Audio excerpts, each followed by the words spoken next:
rewind for currency. Have to kill bitches like Eminem. Leave him dead just like the rest of them. Still testing him at the source of wars. His bodyguards wasn't protecting him. Now you acting like a nigga.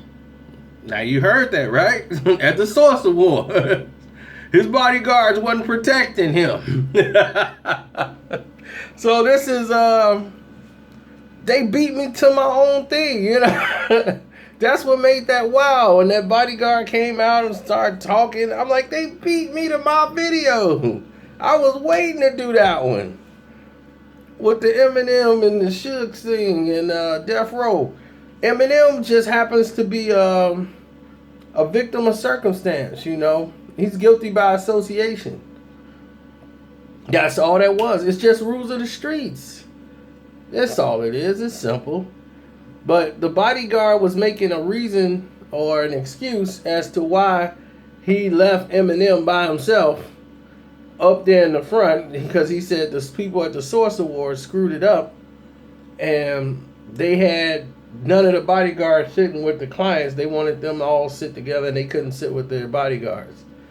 So the bodyguards weren't there, and all of a sudden he's surrounded by like 20-some Death Row people and Eminem just sitting there. Death Row wanted to put fear in Eminem. They weren't going to touch Eminem. That's what people don't understand. They weren't really going to touch Eminem. It's to put the fear in Eminem to let him know he's not safe. To distance yourself away from Dr. Dre and Aftermath. Or it could get unsafe for you. Or it could go to the next level. They were putting the fear in him. You know, if you're in a street situation, you seen something like this, when people just putting that pressure on you, they wasn't finna act right there. You know, that was just a show of power. You know, it could go to the next level. It could escalate. But at this point, they wanted to put pressure on him so he could feel it mentally and stress. And tell Dre, look, man, y'all can't protect me, so I can't be associated with you. There was a lot of artists that was with Aftermath that left because Dre couldn't protect them. The only artist that had protection was Dr. Dre and Eminem. That's why you didn't see Snoop with Dre too much. When they did the Chronic 2001, it was, man, Snoop's back. And Snoop got, you know, what happened with him, he was MIA again. You know, so it was like, why Dre and Snoop ain't tight? But he's, about the Source Awards thing, all the stuff he was saying behind the scenes and all that, that's whatever the bodyguard said. I wouldn't doubt anything this bodyguard is saying because he's saying accurate stuff. Especially when he's talking about Hawaii. Now in Hawaii, I was there.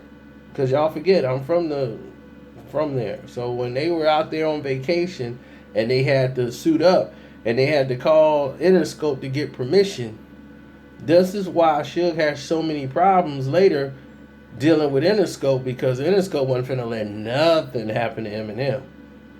Nada.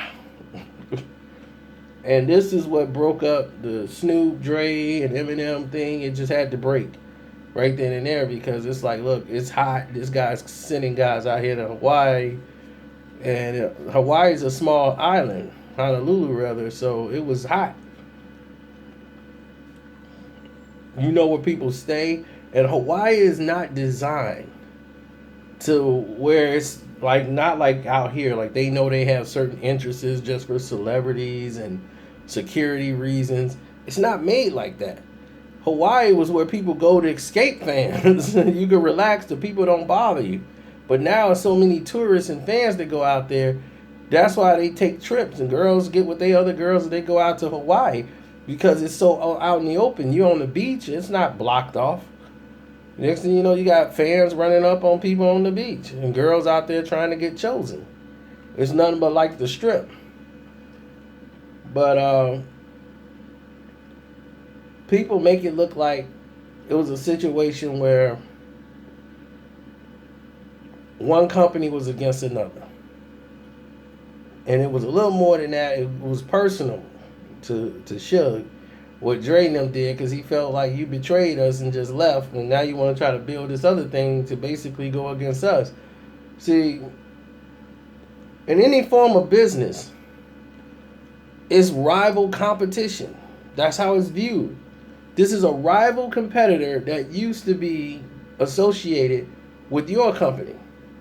Now, if that person who was like one of the top stars of that company leaves and try to build up his own company, what do you think that other company do?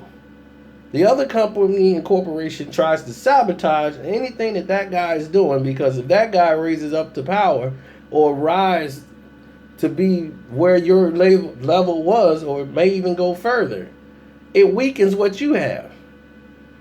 And you don't want, you trying to protect your own. Now in business, this happens all the time. People leave one company and try to go to another and try to advance, and then they end up rivaling the other company they used to work for, and then they battle. It's the same thing here. It's just that when you have the ominous presence of Suge Knight, then you got Dr. Dre and Snoop, then here comes stories of terror and pain and all this other stuff, the evil Suge, and it's just, they're not looking at it from the perspective of how every other business is ran. And what happened after that was Suge was being controlled from putting for the tactics he was doing. They decided to take everything out on him, Jimmy Iovine, the money machine, over there with Interscope, and his power decided to say, okay, we're spending too much money out of our pocket to try to compete here. Let's just eliminate the problem and have this guy harassed by police and everything else. And that's what happened. They start cracking down on Death Row Records. They got the FBI raiding and going through their records and all kind of stuff. So they can't put music out. They can't make any money. They were being suffocated out of the business. And unfortunately, you saw what happened with Death Row Records. And that's unfortunate because they had some good artists. They had some really good artists. They could have done a lot of great things over there. But it's like you got to know how to choose your battles, how to fight them.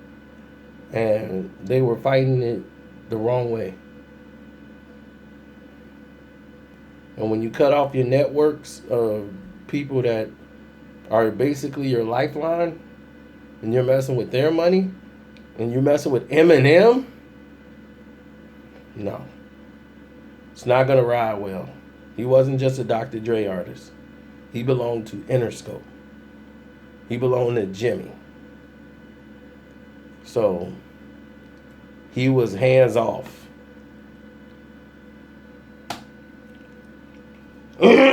So, I'm out.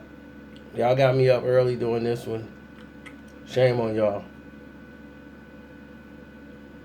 But I'm not like these other dudes who just come on here and just want to attack Suge Knight and call him a gangster and all this. You got to look at the whole enchilada, basically.